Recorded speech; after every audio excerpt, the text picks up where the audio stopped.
Have you ever wanted to play a deck with no generic good stuff where every card is on theme?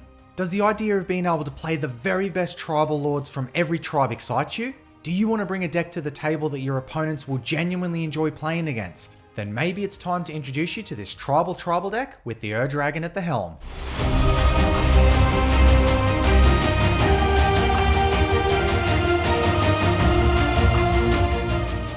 Now for this deck, we're going to be doing something quite different. Instead of building our deck around our commander, we're going to do the opposite. We're going to choose a commander that best suits our theme. So in a deck that wants to build around all the best tribal lords, why are we choosing the Dragon? To begin with, to play all the very best tribal lords, we need access to all 5 colours. So at the very least, our commander needs to be a 5-colour commander, which the Dragon satisfies. Secondly, we want to be able to play all the best changelings, because their ability to be all creature types at all times is what's going to allow them to get most of the benefits from our tribal lords. So again, we need a 5-colour commander. Thirdly, the Dragon actually acts as a tribal lord for both card advantage and cheating permanents into play, because its requirement for dragons attacking is something our changelings can meet, so thematically it fits in perfectly. But lastly, and perhaps most importantly, is the permanent mana cost reduction that the Dragon provides to all of our changelings and dragons from turn 1. Having that permanent cost reduction available to all our changelings is what really gives the deck legs. So it's for those reasons that the Dragon is the commander of this deck. But with that out of the way, with so many tribal lords available, just what direction should you take the deck? Well, after doing a lot of research, I came to the conclusion that the best version of this deck would either fall into an ETB or combat focused theme. Eventually I decided that the combat focused version was the better choice, but I wanted to mention the other version just in case anyone wanted to venture down that road. Now normally we'd begin by discussing our win cons, but I think it's important that we first look at the bread and butter of our deck, the changelings, to better understand the synergy and power of the other cards in our deck. Firebelly Changeling, Ghostly Changeling, Gladewalker Ritualist, and Woodland Changeling have only been included in the deck because they are cheap to cast, costing only 1 to 2 mana thanks to our commander. Having our changelings be as cheap as possible is key if we want to get the most from our tribal lords, who will be providing all the buffs and benefits necessary to win the game. Amoeboid Changeling only costs 1 mana and can tap to give or remove all creature types from a creature until end of turn. This can come in very handy when we have a few tribal lords out and we want to grant one of them the abilities the others provide. Avian Changeling only costs 2 mana and has flying, which is very important in a combat-centric deck that will rely on attack or combat damage to trigger important effects. Bloodline Pretender costs 2 mana and on ETB asks us to declare a creature type. Whenever that creature type enters the battlefield, Bloodline Pretender will get a +1/+1 counter. Because our changelings are all creature types, this will basically trigger every time we play another changeling. A creature that gets bigger over time is exactly what we want when our focus is primarily combat damage. Changeling Outcast costs 1 mana and can't block or be blocked. Again, having an evasive creature is exactly what we want for triggers and lowering opponents' life totals. Graveshifter is a 3 mana changeling that can return a creature card from our graveyard to our hand upon ETB. Important when our key tribal lords hit the graveyard and we need them back in the action. Guardian Gladewalker is a 1 mana changeling that can provide another creature a +1/+1 counter upon ETB. A small benefit, but attached to an otherwise very cheap body. Imposter of the Pride is a 1 mana changeling with a 3/1 power toughness baseline, which can become significant once it starts receiving buffs from our other tribal lords. Irregular Cohort provides 2 bodies for the price of 1 at 2 mana, which is a very good rate for the cost we are paying. It becomes especially good with some of our lords that care about ETB effects. Masked Vandal is a very good changeling that can exile an opponent's artifact or enchantment if it exiles a creature from our graveyard upon ETB, all at the cost of only 1 mana. The great thing about this card is even if we cast it early without a creature in the yard, 1 mana is still a price we are more than happy to pay for the body.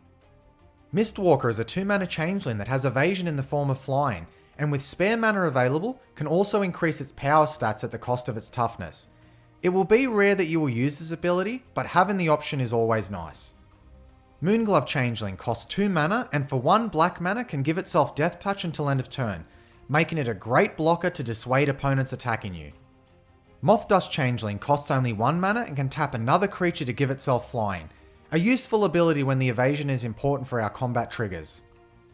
Realm Walker is a 2-mana changeling that also provides us with card advantage. As it ETBs, we name a creature type, and then we can look at the top of our library at any time and cast creatures of that type from the top of our library. So Realm Walker essentially allows us to cast any changelings from the top of our deck. Shapesharer is one of the most powerful changelings in our deck, because not only does it cost just 1 mana, but for 3 mana it can become a copy of any creature on the battlefield until end of turn. So we can copy the best creature our opponents have on the field, or we can simply copy one of our tribal lords to double up on the effects. Skeletal Changeling costs 1 mana and for 2 mana can regenerate itself, a great ability to have in response to a board wipe. Taurian Mauler is a 2-mana changeling that gets +1/+1 counters every time an opponent casts a spell. Most of our changelings won't be targeted by our opponents, but this one certainly will. It will only take a few turn cycles for this to become huge and potentially threaten to kill a player, especially if that player's deck doesn't have a strong creature presence on the battlefield. The Bears of Littjara is a 3-mana saga that provides us with a 2/2 changeling for the first saga, makes all our shapeshifters' baseline stats become 4/4 on the second, and on the last we can choose a creature or planeswalker. All of our creatures with power 4 or greater deal damage equal to their power to that creature or planeswalker. So this saga acts as a body maker, power toughness buffer, and removal piece all in one card. Universal Automaton is our cheapest changeling in the deck, which we can cast for free thanks to our commander. Unsettled Mariner is a 2-mana changeling that doesn't get any cost reduction from our commander, but what it does provide is a small amount of protection that can become surprisingly relevant. Anytime an opponent's spell or ability targets us or one of our creatures, they have to pay 1, otherwise it becomes countered. So your opponents will have to stay vigilant and remember to keep that 1 extra mana open, otherwise Unsettled Mariner may just catch them off guard. Valiant Changeling can only cost 2 mana if we have at least one other changeling out on the battlefield. And if we do, we also get a 3/3 with Double Strike, very respectable stats and abilities for the cost in a combat-focused deck. Venomous Changeling costs 2 mana and has Death Touch, making it another good attacker or blocker depending on what we need at the time. Our last changeling is also one of our win cons, so that makes a nice segue into discussing all of them now. Mirror Entity is our first win con and costs 2 mana to cast. But for X mana, where X is how much we pay into its ability, all of our creatures gain all creature types and have base power and toughness XX until end of turn. The buff alone is worthy of inclusion for many combat focused decks, but here we gain so much more. Giving all our creatures all creature types means all of our tribal lords also buff each other in addition to our changelings. Combine that with the potentially huge power toughness stats our creatures can gain, and you can easily end the game there. Yuriko the Tiger Shadow can not only act as a card advantage engine putting cards into our hand for each opponent dealt damage by a ninja, but it also drains their life based on the mana value of those cards. If Yuriko sticks around, the card draw ability just means we can play more and more changelings to trigger her effect until our opponents have no answers left. Not only this, but her ninjutsu ability means we can take advantage of any ETB effects we may want to reuse. Najeela the Blade Blossom can get out of hand very quickly, making us a 1/1 warrior tapped and attacking for every warrior we have that attacks. If we have just one opponent with little to no creatures for even a few turns, Najeela can quickly generate us a large army. And if we combine this with her second ability, where for Wooburg we can untap all our attacking creatures, give them trample, lifelink, and haste, and then also gain another combat phase, the game will quickly come to a close if she isn't answered. Utvara Hellkite may be expensive at 7 mana even with our commander's cost reduction, but for every dragon we control that attacks, Utvara makes us a 6/6 dragon with flying. You have seen how cheap our changelings are, typically costing 1 to 2 mana. With even a few changelings on the battlefield, this will only take a few turns at most to completely wipe your opponents out. Our last win condition is Liliana's Contract. This is a 5 mana enchantment that upon ETB draws us 4 cards and makes us lose 4 life. But its second ability reads, at the beginning of your upkeep, if you control 4 or more demons with different names, you win the game. As you can imagine, with 26 total changelings in the deck, most of which are very cheap to cast, this is an easy condition to meet. Now it is important to note, casting this will put a big target on your head, and it and the changelings will need to survive through a full turn cycle, but the risk is worth the effort because at worst, it just becomes a pay 5 to draw 4 cards and lose 4 life, which isn't terrible at all. So those are all our main win conditions. Let's move on to see which tribal cards are going to keep our hands full as the game progresses. Ingenious Infiltrator costs 4, but can be ninjutsu'd in for only 2 mana, and draws us cards for every ninja that deals combat damage to a player. Not only this, but like Yuriko, it can help us reuse creatures for powerful ETB effects. Kindred Discovery is a 5 mana enchantment that asks us to name a creature type as it enters the battlefield. Whenever a creature of that type enters the battlefield or attacks, we can draw a card. If you combine the cheap cost of all our changelings with the fact that we intend to swing out often, this card can draw us an insane amount of cards. Pact of the Serpent asks us to name a creature type, and for every creature we own of that type, we draw that many cards and lose that much life. For 3 mana, the floor will usually be 1 to 2 cards, but the ceiling can be 4 to 8 cards or more, which is great considering the cost. We can also use this card offensively against our opponents. If they are also running a tribal deck, or even a go wide token strategy, we can kill them by naming the creature type they have the most of and make them lose life based on that number. Risen Reef allows us to look at the top card of our library every time itself or another elemental enters the battlefield. If it's a land, we can choose to put it on the battlefield tapped. But if we don't, or the card isn't a land, we can put it in our hand instead. So this card can be both card advantage and mana acceleration, depending on what's on top of our library. This is a very powerful effect, as for 3 mana, Risen Reef is relatively cheap to get down, so we can easily hold on to any changelings in our hand to get maximum value from it in the early game. But when it isn't card draw and it ramps us, it does so with lands, the ramp type least likely to be removed by your opponents. This card can get out of hand easily if our opponents leave it on the battlefield for too long. Seagate Lawemaster, while costly at 5 mana, can tap to draw us cards based on the number of ally creatures we control. It will be common for this to draw 3 to 5 cards a turn cycle, and if we can keep it around for even a few turns, the 5 mana cost will be more than worth it, especially if we play more allies during those subsequent turns. Tovolar, Dire Overlord, is a modal double-faced card where its front half allows us to draw a card for every wolf or werewolf that deals combat damage to a player. But at our upkeep, if we control 3 or more wolves or werewolves, we can transform Tovolar into the Midnight Scourge, where its baseline stats increase from a 3/3 to a 4/4, and it gains an additional ability, where we can pay a red, green and X, and target wolf or werewolf we control gets +X+0 and trample until end of turn. So Tovolar not only acts as a consistent source of card draw, but it can also buff one of our creatures to get the damage through to close out a game. Unesh, Cryosphinx Sovereign, may cost 6 mana, but it offers a significant amount of card advantage and selection. Every time a Sphinx ETBs, we reveal the top 4 cards of our library, choose an opponent to separate them into 2 piles, and we choose which pile goes to our hand while the other hits the graveyard. It won't be uncommon to hit a powerful tribal lord or effect our opponent won't want us to have, so they will put that into one pile and the remaining 3 into another, meaning if we really don't need that powerful effect, we have essentially just drawn 3 cards for 1 Sphinx entering the battlefield. But not only this, Unesh also offers a 2 mana reduction on all the Sphinx spells we cast. Our changelings are already relatively cheap, but this will ensure nearly all of them will only cost 1 to 2 mana. Finally, Wirewood Savage only costs 3 mana and draws us a card every time a beast enters the battlefield. Our cheap changeling should ensure this draws us a steady stream of cards throughout the game. And that rounds out our card advantage package. Now let's look at what tribal cards are going to give us the mana we need to cast those cards. Gemhide Sliver and Manawef Sliver essentially perform the same role, giving all our slivers the ability to tap for 1 mana of any colour. Just be careful if there is another sliver player at the table, as Gemhide Sliver will also allow their slivers to do the same. Catilda Dawnheart allows all of our humans to tap for 1 mana of any of that creature's colours.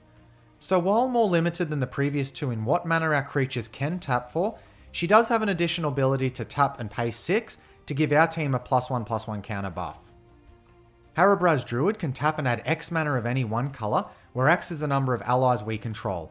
With a full board state, this can tap for a very large amount of mana. Heronblade Elite says that every time a human enters the battlefield under our control, it gains a +1/+1 counter. Then it can tap for X mana of any one colour, where X is its power. While this mana dork does cost 3 mana, it can tap for quite a lot of mana if it sticks around. But not only this, because it has vigilance, it acts as an excellent attacker and can still give us the mana we need post-combat. Malcolm, Keen-Eyed Navigator, is a pirate that says whenever one or more pirates we control deals damage to an opponent, we create a treasure token. So at most, we will typically make 3 treasure tokens each combat if we can get the damage through, which is a great rate. And although less than some of our other mana generators, what makes Malcolm great is the fact he has flying himself, which just means we are very likely to always get 1 treasure per combat.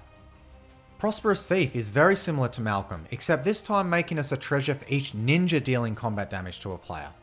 And while it doesn't have the flying evasion Malcolm does, it replaces that instead with ninjutsu, which can be a great way to sneak in this card and generate mana your opponents weren't expecting.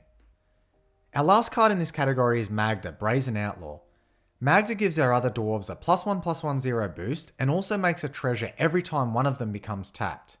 If we are lucky enough to have this and either Gemhide Sliver, Manawef Sliver or Catilda out, the mana we could generate would be insane. But outside of that scenario, she should generate us a good amount of mana that most importantly can be stored if we don't need it right now or want to save it for a big turn. In addition, she has a powerful tutor ability where if we sacrifice 5 treasures, we can search our library for a dragon or artifact and put it directly on the battlefield. Many times, our target will be Utvara Hellkite or Mirror Entity. So that's our cards that will help accelerate our mana. Now let's look at our tribal cards that help us interact with our opponents. Feline Sovereign allows us to destroy 1 artifact or enchantment our opponents control if one of our cats can deal combat damage to that player. In addition, it also provides our cats with a +1/+1 buff, which will make it easier to get that damage through. Harmonic Sliver can also take care of artifacts and enchantments, but much easier than Feline Sovereign. Every time Harmonic Sliver or another Sliver ETBs, we must destroy 1 artifact or enchantment on the board. Now while this effect is easier to trigger, just remember that you have to target an artifact or enchantment if there is one on the battlefield, so be careful, because we will have to destroy our own if we are the only ones with artifacts or enchantments left. Regardless, Harmonic Sliver is cheap to get down and will easily keep our opponent's artifacts and enchantments under control. Ojutai, Soul of Winter, can softlock our opponents from combat damage and gain in value by tapping their non-land permanents, because with Ojutai out, for every dragon that attacks, we can tap a non-land permanent our opponents control, and they won't untap during their next untap step.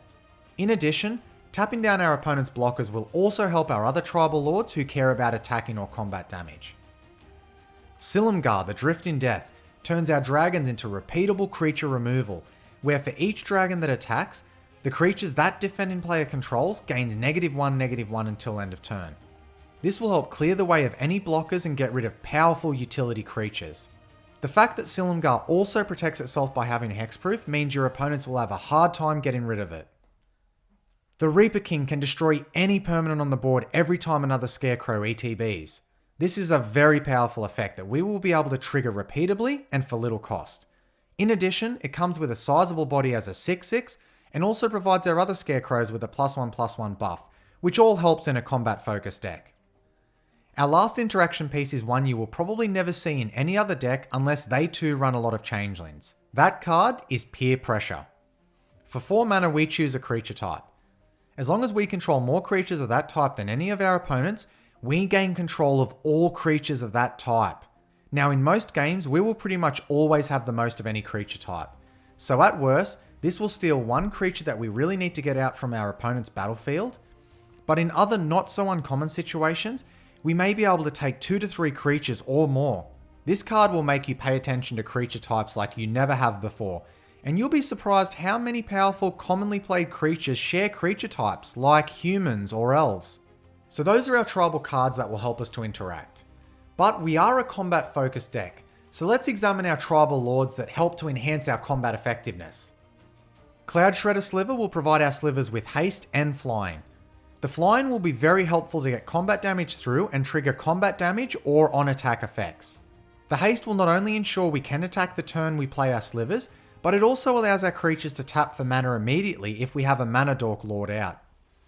Shift in Sliver will make sure combat damage absolutely resolves regardless of our opponent's board state, as it will grant them Unblockable, a great card to cast the turn you plan on closing the game out. Rick, Steadfast Leader, allows us to choose 2 abilities from First Strike, Vigilance and Lifelink to give to our humans, the Lifelink being particularly valuable when our life total is dropping low. In addition, if we control 4 or more humans, Rick also gives all our humans +2/+2. In most cases, you will want to choose Vigilance and Lifelink to give your creatures, and it may not seem like it, but Rick can very quickly end games if it stays out for a few turns. Last up is Sylvia Brightspear, who not only has double strike herself, but also grants all our dragons double strike. Most players who have encountered double strike know it is one of the most powerful combat static abilities. But it has further relevance for us because it will double any combat damage triggers from tribal lords like Yuriko or Prosperous Thief.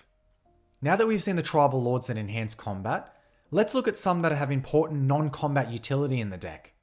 Hoffrey Ghostforge acts as protection for any of our other creatures when targeted by a removal spell or board wipe. Whenever any of our other non-token creatures die, we exile it. Then Hoffrey returns a token copy of those creatures back to the battlefield, except they are spirits in addition to their other types. They also gain, when this creature leaves the battlefield, return the exiled card to your graveyard. With Hoffrey out, not only do we feel protected, but we are more likely to swing out knowing we can get those creatures right back.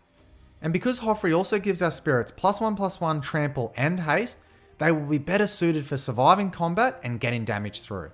Necroduality is an enchantment that makes a token copy of every non-token zombie we have that ETBs. This will very quickly fill our battlefield with changelings and gain some serious value from tribal lords like Risen Reef, Unesh, and the Reaper King. Hibernation Sliver performs 2 important roles when repeatedly letting us pay 2 life to return a sliver to our hand. Firstly, it acts as protection against single target removal or a board wipe. And secondly, it allows us to reuse and abuse our ETB effects. Imagine having Hibernation Sliver and Necroduality out with Universal Automaton, repeatedly paying 2 life to bounce and recast Automaton, making a huge army of changelings. Or replace Necroduality with Reaper King and wipe your opponent's board of most of their permanents. Arcane Adaptation lets us name a creature type, and all of our creatures on or off the battlefield are now considered that type in addition to their other types. This is a very flexible card where the named creature type will usually be based on what we have in our hand or on the battlefield. For example, if we have one of our powerful win cons like Najila or Yuriko out, we just name that relevant creature type to close out the game. But if we are unsure, we can also just name Dragon and our commander will now give a 1 mana discount to every creature we cast.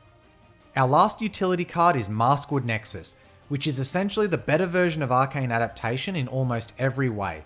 For 1 more mana, creatures on and off the battlefield are now every creature type. By now you've seen pretty much every tribal effect in the deck, so you can easily see how with just a few tribal lords on the battlefield, this can generate an incredible amount of value and or close out the game very quickly. If that wasn't enough, you can pay 3 mana and tap it every turn to generate a 2/2 changeling. You will be rarely sad to see this card in your hand at any point in the game. So we have discussed all the tribal effects the deck has to offer, but like most decks, we want to be able to recur some of our key creatures in case the removal's been coming on strong. So let's discuss our small recursion package. Dollhouse of Horrors is a 5 mana artifact that we can pay 1 and tap to exile a creature from our graveyard. Then we make a token copy of it, except it's a 0/0 construct token in addition to its other types and has. This creature gets +1/+1 for each other construct you control. It also gains haste until end of turn. So not only can this repeatedly recur any creatures from our graveyard that can tap or attack right away, but those tokens will also get buffed from all our other constructs on the battlefield.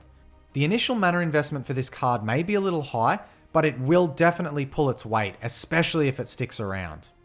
Our other recursion piece is Storm of Souls, which can return all our creatures from our graveyard to the battlefield, all at the cost of only 6 mana. Now while the creatures returning as 1/1s is normally seen as a downside, for us this is almost negligible. Our most powerful effects, even for combat, actually come from our creatures' ETB and passive abilities, so even as 1/1s we still nearly get all of their benefits. In addition, because they do return with flying, this just makes it even easier to get all of our combat and attack triggers happening. And that is all the non-land cards for the deck. Let's finish up by discussing how we built our land base, as well as any cards worth mentioning. Being a 5-color deck, we have very little room to run utility lands and need nearly all of them to be able to tap for at least 2 colors. So many of our lands have been included to fixed colors, and quite a few of them are triomes. However, we do run some lands that are worthy of mentioning. Path of Ancestry always enters the battlefield tapped, which is a significant downside. But not only does it tap for 1 mana of any color, if the card being cast shares a creature type with our commander, we get to scry 1. Due to the amount of times we can potentially scry over the course of a game with this land, the trade-off should be worth it. The World Tree is another land that enters the battlefield tapped and only taps for green mana. But if we have 6 lands or more, all of our lands gain the ability to tap for 1 mana of any colour, which is so vital in a 5-colour deck. Not only this, but it has a very relevant and powerful second ability for this deck specifically. If we pay Wooburg twice and tap and sacrifice the World Tree, we can tutor up all the god cards in our deck and put them on the battlefield. So what this really reads is, find all the changelings in our deck and put them on the battlefield. If you can resolve this with even a few tribal lords out, there is very little chance your opponents can do anything to stop you winning, especially if you do this on the end step before your turn. And that's the deck. This tribal Dragon list is unique, flavorful, and a ton of fun to pilot. It's the kind of deck you can really bring to a table if you're new to a play group or you're unsure of the power level you're going up against. It's also a deck that will constantly surprise you with all the synergies and lines of play that present itself as you play more and more games. But it also never gets too complicated, so you should be able to pilot it with ease. Well, I hope you enjoyed this deck tech. If you'd like to see how the deck performs in a game, make sure to keep an eye on the channel where we will have some gameplay videos up so you can see it in action. But until then, take care guys.